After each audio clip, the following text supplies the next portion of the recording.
semua. Kali ini saya mau bikin video, mau sharing terkait beberapa pertanyaan. Karena banyak banget nih kemarin itu yang tanya, baik itu personal melalui WhatsApp teman-teman ataupun melalui Instagram. Karena kemarin saya juga sempat bikin Q&A di Instagram, jadi mau tanya-tanya terkait apapun itu beasiswa. Jadi saya mau sharing nih, sekalian aja sih mau bikin video aja kali ya. Nah, semoga bermanfaat bagi teman-teman yang juga sedang bingung mau apply LPDP, terus kayak masih pertanyaannya yang hampir sama gini dengan pertanyaan dari teman-teman saya. Nah, pertanyaannya itu yang pertama, mau dapetin LOA dulu atau mau daftar LPDP dulu? Nah, ini pertanyaan yang banyak banget yang ditanyain sama teman-teman ke aku pribadi. Jadi jawabannya adalah teman-teman yang kebingungan mau daftar LPDP dulu atau mau daftar kampus dulu buat dapetin LOA-nya nih. Nah, kalau dari saya kalau seandainya di tahun kamu daftar, contohnya sekarang nih lagi buka nih, beasiswa LPDP lagi buka, terus kampus tujuannya juga sedang buka, terus teman-teman mau daftar yang mana dulu? Kalau teman-teman bisa bagi waktu daftar kedua-duanya, nggak apa-apa, langsung daftar aja kedua-duanya.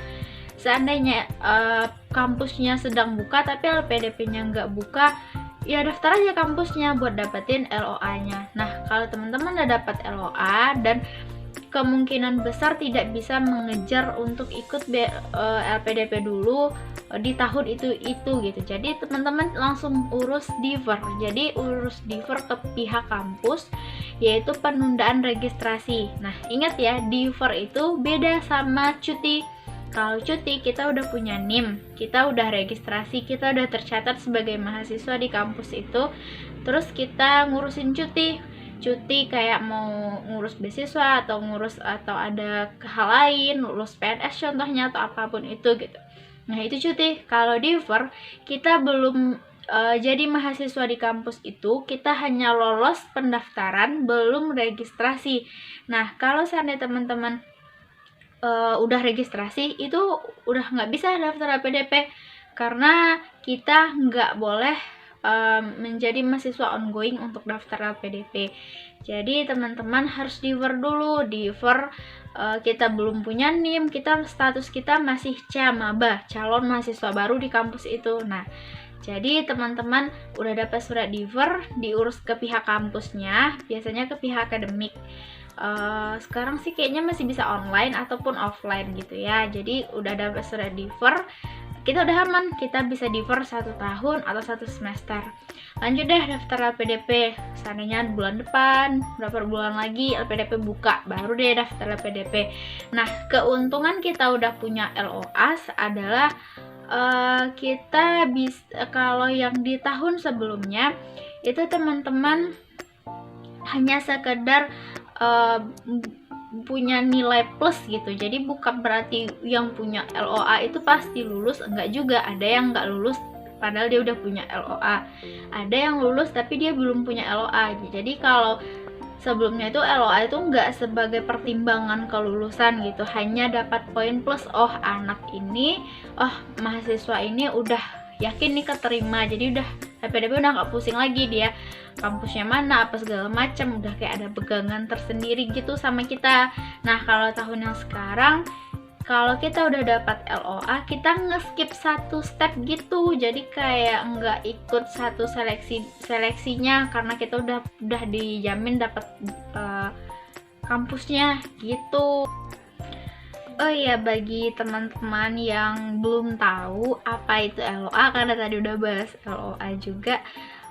LOA itu letter of acceptance. Jadi surat pernyataan kalau kita udah lulus di perguruan tinggi tujuan. Jadi teman-teman mau daftar di kampus A contohnya, terus udah ikut pendaftaran, udah ikut tes, terus udah pengumuman dan dinyatakan lulus sebagai calon mahasiswa di kampus ini dan bla bla bla, kemudian harus mengikuti registrasi dan bla bla bla. Nah, itu surat pernyataan yang seperti itu itulah yang disebut sebagai LOA atau letter of acceptance.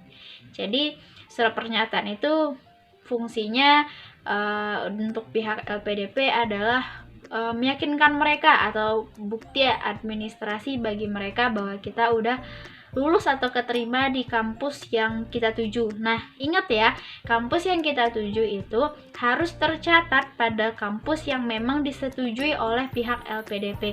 Nah, gimana sih taunya bahwa kampus yang kita tuju, jurusan yang kita ambil itu bakal bekerja sama atau bakal diterima sama pihak LPDP? Itu bisa kita lihat di link pendaftaran, di link beasiswa LPDP, bisa dilihat websitenya nanti. Jadi di sana akan ada panduan-panduan universitas mana dan jurusan apa saja di universitas tersebut yang akan berkolaborasi dengan LPDP.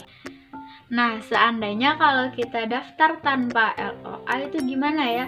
Ya nggak gimana-gimana, nggak apa-apa. Kalau seandainya belum punya LOA juga nggak apa-apa.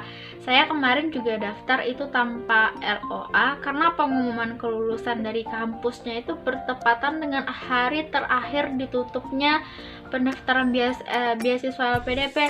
Karena takut nge-lag nanti jaringan di akhir atau gimana, jadi saya nggak bisa daftar LPDP. Jadi saya daftar tanpa LOA gitu teman-teman. Jadi sebenarnya kepusingan teman-teman itu kampus dulu apa LPDP dulu gitu. Kalau seandainya bisa kita jalan barengan berduaan dengan pendaftaran kampus dengan pendaftaran LPDP, nggak apa-apa, sikat gitu. Semoga membantu. Next, pertanyaan kedua. Nah, pertanyaan kedua, Ika, TOEFL-nya boleh dari TOEFL yang prediction nggak? Oh, nggak boleh teman-teman.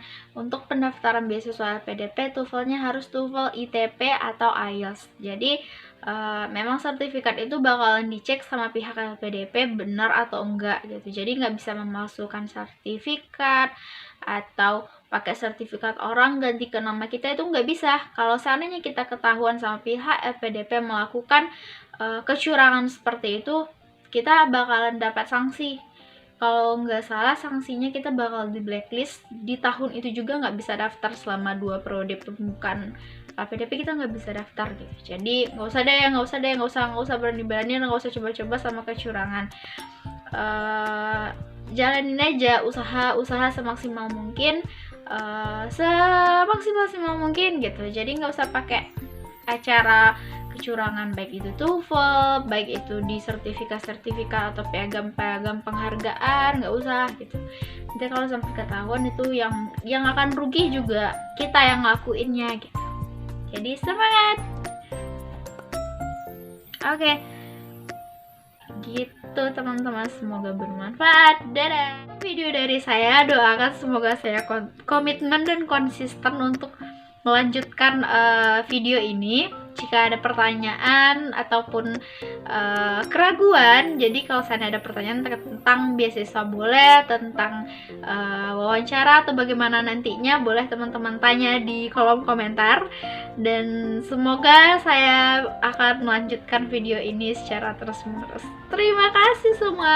Assalamualaikum.